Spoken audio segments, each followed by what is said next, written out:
सना दिसायला देखणी होती.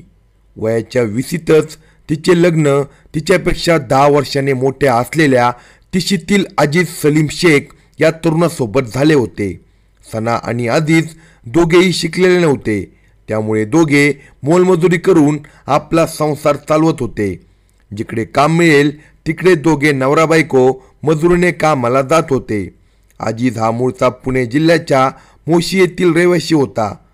सना आणि तिचे आईवडील व इतर नातेवाईक हे बीड जिल्ह्याच्या परळी वैजनाथ येथील रहिवासी होते.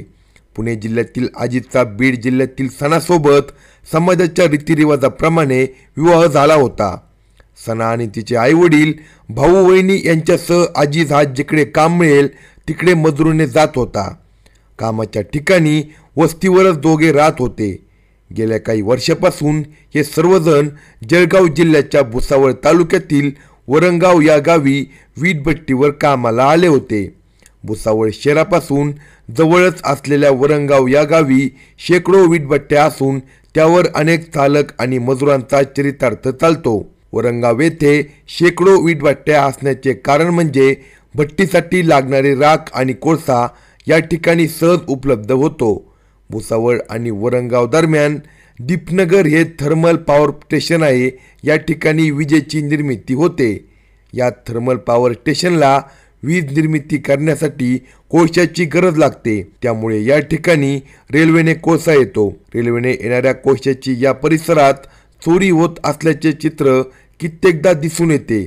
रेल्वे यार्डात अथवा आउटरला रेल्वेच्या वॅगन थांबल्या म्हणजे या गाड्याच्या वॅगनचे दरवाजे उघडून रेल्वे RPF सोबत मिलीभगतच्या माध्यमातून चोरून लपून अथवा खुलेआमपणे कोळशाची चोरी आणि विक्री होत असल्याचे म्हटले जाते. कोळसा आणि राख या दोघांचा वापर परिसरातील वीटभट्ट्यांवर आणि कोळशांचा वापर ढाब्यांवर होतो. सना व अजीज हे दोघे नवरा बायको वीटभट्टीवर काम करून आपला चरितार्थ चालवत होते. वीटभट्टीवर जड काम केल्याने अजीजला सायंकाळी थकवा येत असायचा. थकवा घालवण्यासाठी त्याचे पाय दारूच्या दुकानावर जात होते. ज्या भागात मजूर वर्ग राहतो त्या भागात साहजिकच दारूचे अड्डे असतात. हे व्यवसायाचे गणित आणि चित्र राज्यासह देशात सर्वत्र दिसून येते. वरंगाव परिसरात वीटभट्ट्या असल्यामुळे साहजिकच या भागातील श्रमिक वर्गाच्या श्रम परिहारासाठी दारूच्या अड्ड्यांचा छुप्या मार्गाने धुमाकूळ सुरू असतो. सायंकाळी वीटभट्टीवरील काम आटोपून घरी परतणारा अजीज दारू पिऊनच घरी येत होता. त्यामुळे त्याची बायको त्याच्यावर नाराज राहत होती. दारू अर्थात मद्यप्राशन केल्यानंतर घरी आलेला अजीज काहीतरी कुरापत काढून बायको सणासोबत वाद घालत होता. लग्नाच्या वेळी 20शीतील सना आता 25शीतील झाली होती. 25 वय असलेली सना 4 मुलांची आई झाली होती. 4 मुलांची आई असली तरी सनाचे 25शीतील तारुण्य अबाधित होते. तिचे तारुण्य दिवसेंदिवस खुलत होते. त्यामुळे साहजिकच आपल्या बायकोवर कोणाची तरी नजर पडत असावी अशी शंका अजीजला येत होती. कदाचित त्या कारणामुळे तो बायको सणासोबत मद्यप्राशन करून वाद घालत होता. अजीज मद्यप्राशन करून घरी आल्यानंतर होणाऱ्या रोजच्या त्रासाला त्याची बायको सना वैतागली होती. गेल्या 2 वर्षापासून अजीज, त्याची बायको सना आणि तिचे आई वडील भाऊ असे सर्वजण वेल्हाळे शिवारातील शेतात पत्री शेडमध्ये शेजारी राहत होते. सनाला अजीजकडून दररोज होणारी शिवीगाळ व प्रसंगी मारहाण बघून शेजारच्या खोलीत राहणारे तिची आई व भाऊ त्याला नेहमी समजावून सांगत होते. मात्र अजीजच्या वागण्यात काही बदल होत नव्हता. अजीजकडून तिला होणारा त्रास काही कमी झाला नाही. दिनांक 22 मार्च 2025 रोजी नेहमीप्रमाणे सना, तिचा नवरा अजीज व तिचे आई वडील भाऊ असे सर्वजण वीटभट्टीवर कामाला गेले होते. आठवड्याचा शेवटचा दिवस असल्यामुळे हा मजुरांचा साप्ताहिक पगाराचा दिवस म्हटला जातो. त्या दिवशी हाती पैसे पडले म्हणजे मजूर बाजाराला जातात. सायंकाळी 6 वाजता अजीज व सनाचा भाऊ आणि इतर लोक वरणगाव येथे बाजार करण्यासाठी गेले असता सनाचे भाऊ बाजार करत असताना अजीज मात्र दारू पिण्यात बसला. त्यानंतर सर्वजण रात्री आपापल्या घरी परत आले. जेवण आटोपल्यानंतर सर्वजण आपापल्या जागी झोपण्यासाठी गेले. नेहमीप्रमाणे सना आणि अजीज हे दोघेजण आपल्या खोलीत झोपण्यासाठी गेले. अजिजने खोलीचा दरवाजा आतून बंद केला. सनाचा ट्रॅक्टर चालक भाऊ अजहर याला झोप येत नव्हती. खोलीत गरम होत असल्यामुळे तो बाहेर मोकळ्या जागेत हवेशीर जागी मोबाईल बघत झोपला होता.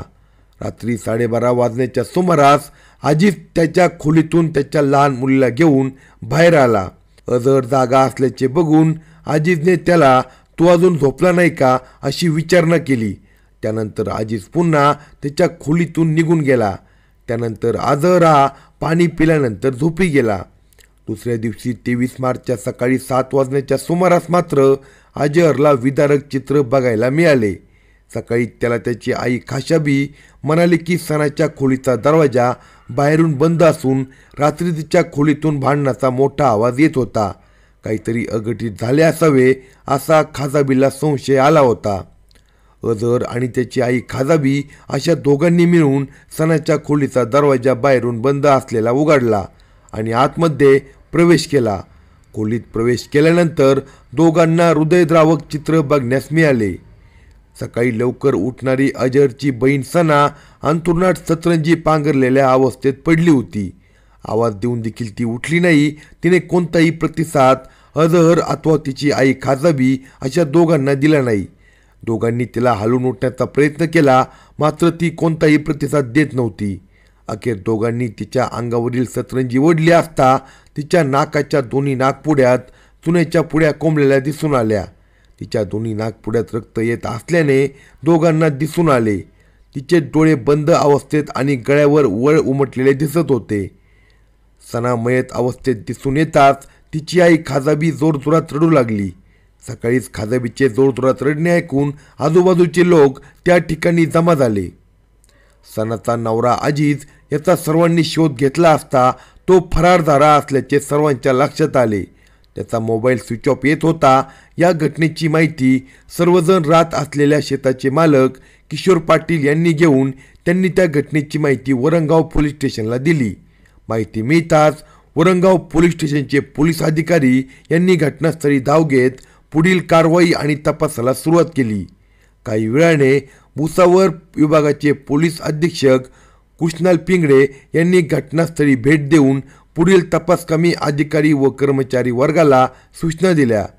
या प्रकरणी मयत सनाचा भाऊ अजहर याने दिलेल्या फिर्यादीनुसार वरंगाव पोलीस स्टेशनला संशयित अजिज शेख याच्याविरुद्ध खुनाचा गुन्हा दाखल करण्यात आला. सनाचा मृतदेह स्थानिक वरंगाव ग्रामीण रुग्णालयात रवाना करण्यात आला. वैद्यकीय अधिकाऱ्यांनी सनाला मयत घोषित केले. त्या ठिकाणीच सनाच्या मृतदेहाचा पंचनामा करण्यात आला.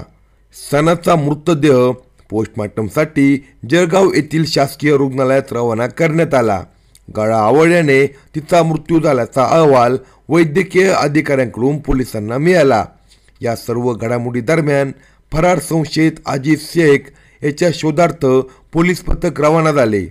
या गुन्ह्याचा समांतर तपास आणि फरार अजिज याचा समांतर शोध स्थानिक गुन्हे शाखेचे पथक करत होते. खबरे आणि तांत्रिक तपासाच्या माध्यमातून फरार अजिज शेख याला पुण्याच्या MIDC भोसरी पोलीस स्टेशन हद्दीतून स्थानिक पोलिसांच्या मदतीने पुणे येथून ताब्यात घेण्यात आले. सनाच्या गळ्याला पट्ट्याने आवळून आपण तिची हत्या केल्याचे त्याने कबूल केले. घरगुती वादातून आपण बायको सनाची हत्या केल्याचे अजिजाने पोलीस पथकाजवळ कबूल केले. मात्र या हत्येमागे चारित्र्याच्या संशयाचे कारण असल्याचे काही लोक खासगीत बोलत होते. या गुन्ह्याचा पुढील तपास वरंगाव पोलीस स्टेशनचे सहाय्यक पोलीस निरीक्षक जनार्दन खंडेराव व त्यांचे सहकारी पोलीस कॉन्स्टेबल सुखराम सावकारे तसेच मनोहर बनसोडे करत आहे. अशाच नवनवीन क्राईम स्टोरी ऐकण्यासाठी कलम 302 या मराठी चॅनलला सबस्क्राईब करा आणि आपल्या प्रतिक्रिया कमेंट बॉक्समध्ये कळवा.